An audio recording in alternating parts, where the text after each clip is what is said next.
नाव सोनूबाई हाती कथलाचा वाळा असं म्हणण्याची वेळ खोपोलीच्या नागरिकांवर आली आहे।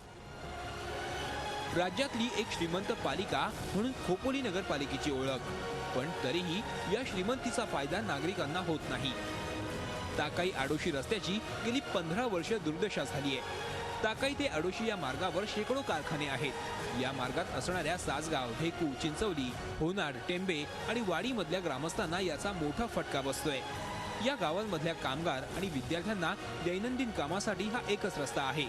शिवाय या मार्गावरून अवजड वाहनांची वाहतूकही होते, त्यामुळे या अवजड वाहनांनाही या मार्गामुळे मोठ्या अडचणींचा सामना करावा लागतोय। याबाबत स्थानिकांनी नगरपालिकेला तोंडी आणि लेखी निवेदनं दिली, आंदोलनही केली, पण पालिका प्रशासन मात्र ढिम्मत। आता स्थानिकांपुढे एकच पर्याय शिल्लक होता, तो म्हणजे झी हेल्पलाईनचा। या रस्त्यावर असलेल्या मोठमोठ्या खड्ड्यांमुळे अनेकदा अपघातही घडले आहेत। त्यामुळे बऱ्याचदा या भागातून प्रवास करणाऱ्या लोक जखमी झालेले आहेत। त्यामुळे या रस्त्याची दुरुस्ती होण्याची गरज आहे। यासाठी आम्ही पालिकेकडे अनेकदा पाठपुरावा केल्यानंतरही पालिकेचे दुर्लक्ष होत असल्यामुळे हा रस्ता खराब झाला आहे। त्यामुळे पालिकेने लवकरात लवकर या रस्त्याची दुरुस्ती करून या रस्त्यावर खड्डे भरले पाहिजेत। ताकाई ते आडोशी दरम्यान सासगाव नाका ते ढेकू पर्यंतचा रस्ता पालिका हद्दीत येतो, त्यामुळे सार्वजनिक बांधकाम विभाग त्याकडे दुर्लक्ष करत आहे, तर नगरपालिका प्रशासन या रस्त्याकडे ढुंकूनही पाहत नाही।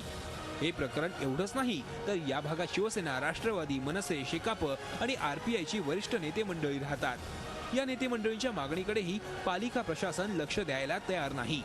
या भागात कारखाने आहेत, त्यामुळे अवजड वाहनांची वाहतूक सतत सुरू असते, त्यामुळेच रस्त्याची ही अशी अवस्था होते असं ग्रामस्थांचं म्हणणं आहे। त्यामुळे या रस्त्याकडे सतत लक्ष देणं गरजेचं आहे, पण पालिकेनं गेल्या 15 वर्षात याकडे अजिबातच लक्ष दिलेलं नाही। रस्त्याच्या बाजूला गटार नसल्यानं रस्त्यावरच पाणी साचतं। हेल्पलाईनच्या टीमनं या रस्त्याची पाहणी केली, रस्त्यांवरील खड्डे चुकवताना अपघातही होत असल्याची तक्रार स्थानिकांनी केली।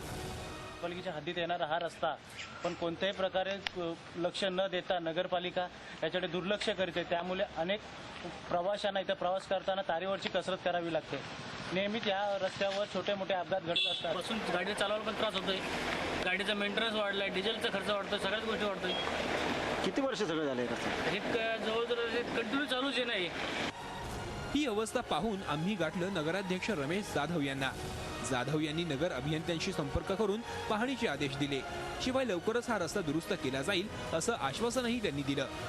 अवघड वाहनं जातात, त्याच्यामुळे त्या रस्ता खराब होतोय, परंतु तो रस्ता आम्ही लवकरच पूर्ण करणार किंवा पावसाळ्यात झाल्या लवकरच ते काम करून ते कसा चांगल्या पद्धतीने करता येईल असे प्रयत्न करणार आहेत। पालिकेनं इतकी वर्ष नागरिकांना फक्त आश्वासनच दिलंय, त्यामुळे झी हेल्पलाईनच्या टीमनं गाठलं खोपोली पालिका कार्यालय।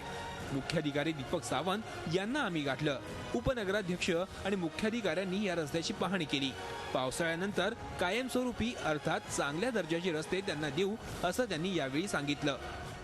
इमिडिएटली जे 2 ठिकाणी मोठे खड्डे पडलेले आहेत ते उद्या संध्याकाळपर्यंत आम्ही युद्धपातळीवर काम करून भविष्यामध्ये नेक्स्ट इयरमध्ये हा रस्ता MMRDच्या माध्यमातून संपूर्ण जे 700-800 मीटरचा आहे तो कॉन्क्रीटीकरण करण्याचा नगरपालिकेचा मानस आहे। जोवर उत्तम दर्जाचे रस्ते या परिसरात तयार केले जाणार नाहीत, तोवर झी हेल्पलाईनची टीम याचा सातत्यानं पाठपुरावा करतच राहील, कारण सवाल नागरिकांच्या हक्काचा आहे।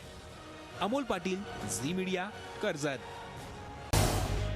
झी 24 तास रहा एक पाऊल पुढे।